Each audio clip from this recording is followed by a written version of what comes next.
देश Pandey maths met classes में आपका फिर से स्वागत करता हूँ। इसके पहले हमने ट्राइंगल चैप्टर सीबीएसई का स्टार्ट कर दिया था। उसमें हमने BPT theorem, basic proportionality theorem, उसके बाद कन्वर्स ऑफ बीपीटी, उसको हम थेरस थ्योरम भी बोलते हैं। उसके बाद एक्सरसाइज 6.1, 6.2 हम पढ़ चुके हैं। आज हम एक्सरसाइज 6.3 के कुछ प्रॉब्लम्स देखने वाले हैं। उसके पहले जो थ्योरम्स है 6.3, 6.4 और 6.5 के बारे में हम थोड़ा सा जानकारी ले लेंगे। तो थ्योरम 6.3 में आपको ऐसा दिया है, उसके पहले हम ये बता देंगे, if two triangles are similar then their corresponding angles are equal and their corresponding sides are in proportion. उनके एंगल कैसे हो जाते हैं, इक्वल हो जाते हैं, और उनकी जो साइड्स रहती है एक दूसरे के प्रोपोर्शनल में रहती है, यानी सेम भागों में उनको डिवाइड होता है। तो जो पहला थ्योरम है आपका थ्योरम 6.3, इसमें दो ट्राइंगल्स ऐसे दिए है आपको कि उनके सभी कोण जो एंगल्स है एक दूसरे के साथ कैसे है, इक्वल्स है। जैसे angle A equal to angle P है, यहाँ आपको angle A and angle P दोनों इक्वल है। Angle B equal to angle C है, sorry angle B equal to angle Q है, और angle C equal to angle R है। तो यहाँ ये दो ट्राइंगल जो है एबीसी और पी क्यू आर, ये एक दूसरे के साथ कैसे हो जाएंगे, सिमिलर। हम 9th स्टैंडर्ड में कॉन्ग्रुएंट ट्राइंगल्स पढ़ चुके हैं बाय 5 वेज। इस बार हमको सिमिलैरिटी से दिखाना है। तो तीन ही टाइप्स की सिमिलैरिटी टेस्ट होती है। तो पहली है उसमें से triangle A B C, similar triangle P Q R, triple A, instead of triple A आप डबल ए बी उसको बोल सकते हैं, ट्रिपल ए सिमिलैरिटी क्राइटेरिया। यानी ये दो ट्राइंगल ए टेस्ट से क्या हो गए, सिमिलर हो गए। अब अगर दो ट्राइंगल सिमिलर हो गए तो उनके साइड्स भी क्या हो जाते हैं, सेम भागों में डिवाइड हो जाते हैं, यानी उनका रेशो प्रोपोर्शन में आ जाता है। जैसे A B by P Q हो जाएंगे automatic, BC upon Q R हो जाएगा, ये एसी अपॉन पी आर, ये रेशियो क्या हो जाएगा, समान में आ जाएंगे। तो ये पहला हो गया आपका थ्योरम 6.3। दो ट्राइंगल्स के एंगल, एक ट्राइंगल्स के एंगल दूसरे वाले ट्राइंगल्स के एंगल के साथ अगर इक्वल है तो दो ट्राइंगल सिमिलर हो जाते हैं ए सिमिलैरिटी क्राइटेरिया से। हम इसको सिंपली यानी क्या बोल सकते हैं, सिर्फ ए सिमिलैरिटी क्राइटेरिया। दूसरा जो है आपका एस, यहां आपको दो ट्राइंगल्स दिए हैं, समझो ऐसे ए बी सी, और ये एक्स वाई जेड ले लिया, समझो एक्स वाई जेड। जैसे ए बी दिया आपको 2, बी सी 3 दिया, ये 4 दिया, यहाँ दिया आपको 4, 6 और यहाँ पे 8। हम यहाँ अगर साइड्स देखते हैं ए बी और एक्स वाई, इनको अगर हम डिवाइड करते हैं, इनका अगर हम A B upon P X Y अगर हम इनका रेशियो लेते हैं, डिवाइड करते हैं, तो आपको आता है 2/4, म्हणजे 2 डिवाइड बाय 4 यानी 1/2 आ जाता है। 3/6, इनका भी रेशियो आपका क्या आ जाता है, ये जो डिवाइड है वो सेम आता है, ये भी आता है आपका 1/2। एसी डिवाइड में अगर हम एक्जेड लेते तो 4/8, ये भी रेशियो क्या आता है, 1/2। इसका मतलब इस ट्राइंगल के सभी साइड, इस ट्राइंगल के सभी साइड्स के साथ इक्वल भागों में क्या होता है, डिवाइड होता है, सेम रेशियो में क्या होता है, प्रोपोर्शन होता है। तो हम क्या बोल सकते हैं इसको, triangle A B C similar triangle X Y Z by S S S similarity criteria. यानी ये दो triangle S S S similarity criteria से क्या हो गए, सिमिलर हो गए। उसके बाद हम क्या बोल सकते हैं, इसके जो एंगल्स है ये एंगल्स आपके इक्वल हो जाएंगे, angle A equal to angle X, angle B equal to angle Y, angle C equal to angle Z. क्योंकि आपको पता है टोटल ट्राइंगल्स को 3 साइड्स और 3 एंगल्स रहते हैं। तो अगर 3 उसमें से सिमिलर हो गए तो रिमेनिंग 3 क्या हो जाएंगे, ऑटोमेटिक एंगल्स होंगे तो इक्वल हो जाएंगे, साइड्स होंगे तो प्रोपोर्शन में आ जाएंगे। उसके बाद थ्योरम 6.5 है, उसमें आपको दिया रहेगा यस ए यस। यहां आप देखो ट्राइंगल एबीसी और एक्स वाई जेड में ए बी का छेद एक्स वाई अगर आप लेते हैं तो इनका जो डिवीजन है वो 1/2 आता है। फिर एंगल ए और एंगल एक्स इक्वल है, और ए सी अपॉन एक्स जेड, इनका भी जो प्रोपोर्शन है वो क्या आ जाता है, 1/2। तो यहाँ साइड एंगल साइड, तो triangle A B C similar triangle X Y Z by S A S similarity criteria. फिर ऑटोमेटिक बाद में क्या हो जाएगा, जो बचे हुए एंगल्स है, angle B equal to angle Y, angle C equal to angle Z, और ये जो साइड है थर्ड BC अपॉन YZ, ये भी रेशियो क्या हो जाएगा, सेम हो जाएगा। तो 3 टाइप्स की सिमिलरिटी है, पहली है AA, दूसरी है SSS और तीसरी है आपकी SAS। तो आपको यहाँ एक बात ध्यान रखना है, अगर 2 ट्राइंगल सिमिलर हो गए तो उनके करस्पॉन्डिंग एंगल्स कैसे होते हैं, इक्वल होते हैं, और करस्पॉन्डिंग साइड का रेशियो क्या होता है, प्रोपोर्शन में होता है। अभी हम एक्सरसाइज 6.3 के एग्जांपल देखने वाले हैं।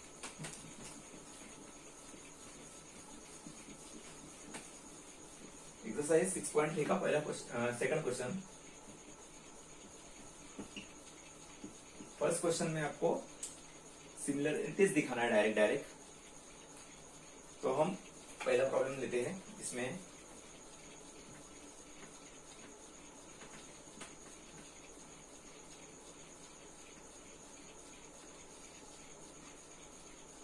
ट्राइंगल ODC,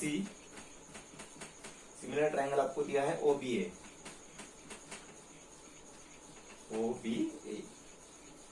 DC और कुछ यहाँ मेजरमेंट दिया है AB, यहाँ O है, ये 125 है, और यहाँ आपका दिया है 70 degree.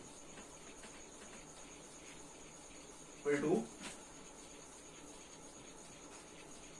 BOC equal to 125 degree दिया है, एंगल ODC आपको दिया है 70 डिग्री।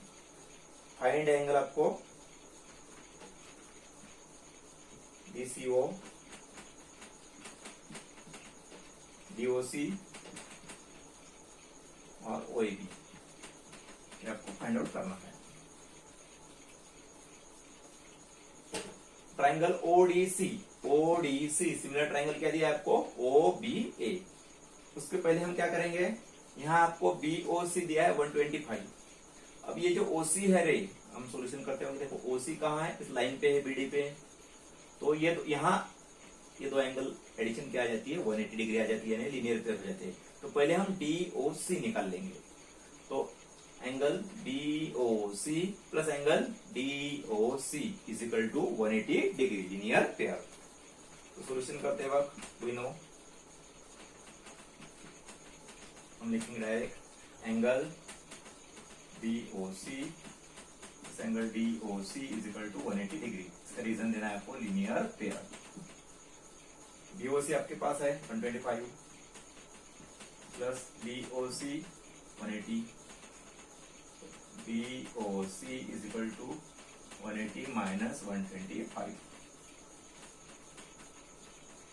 BOC इक्वल टू क्या आ जाएगा आपका, 180 में से 125 गए 30 और 55 डिग्री आ जाता है, ये 55। यहाँ का आपका एंगल आपका आ गया 55 डिग्री, यानी आपका पहला मिल गया आपको DOC। अब DCO, ये एक ट्राइंगल है आपका, तो एंगल सम प्रॉपर्टी से हम DCO निकाल सकते हैं। In triangle DCO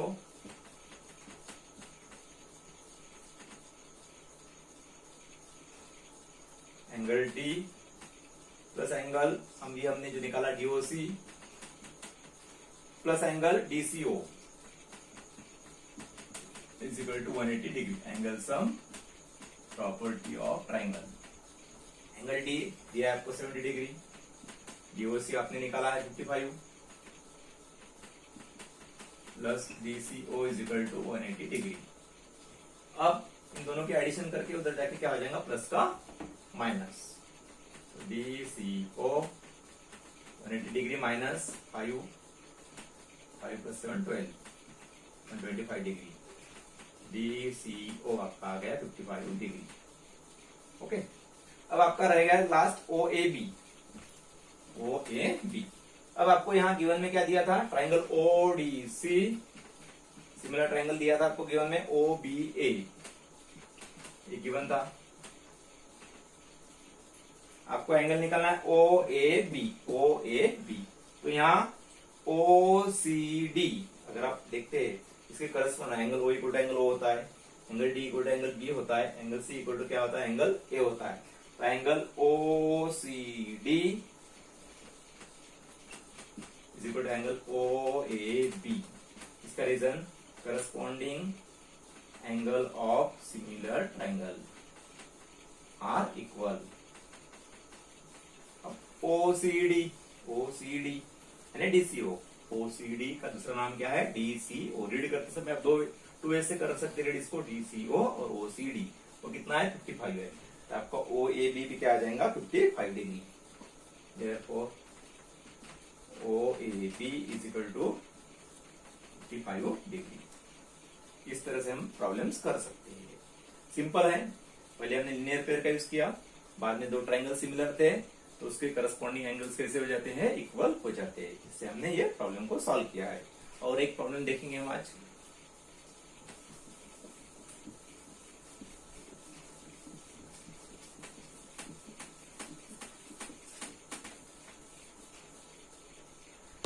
Diagonal AC and BD of trapezium ABCD with AB parallel to DC intersect at point O.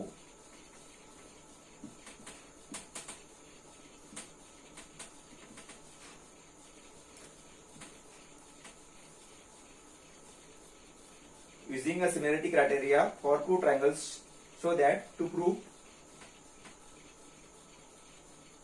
OA upon OC is equal to OB upon OD. Direct इसको solution करेंगे। पहले given लिख देना आपको, ABCD है trapezium,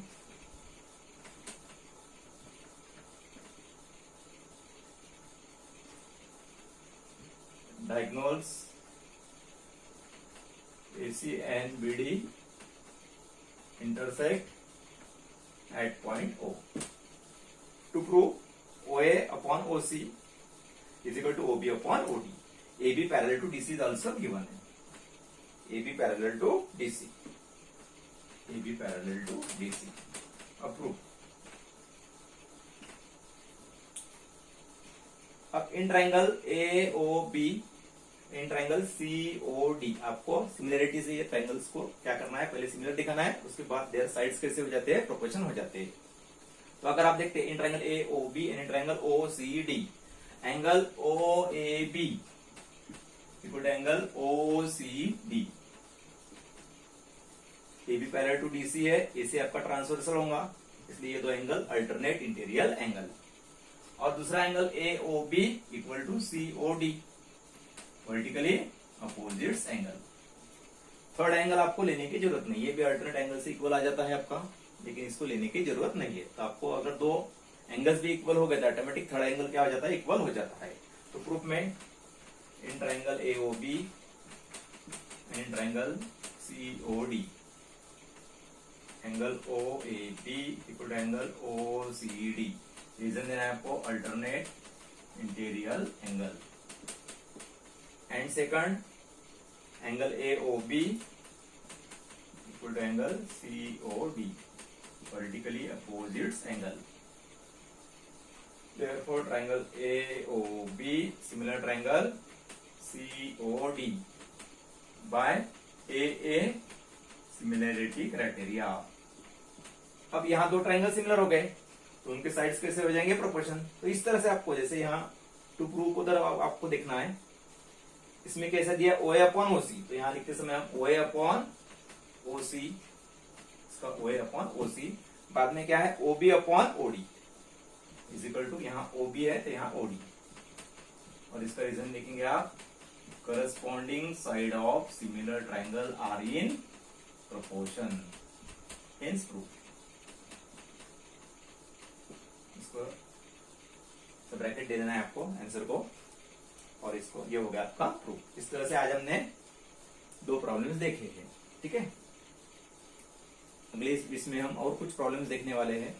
अगर आपको ये वीडियो अच्छा लगा तो इसको शेयर करो, कमेंट्स करो, और चैनल अगर आपको अच्छा लगा तो इसको लाइक करो, सब्सक्राइब करो। Have a good day.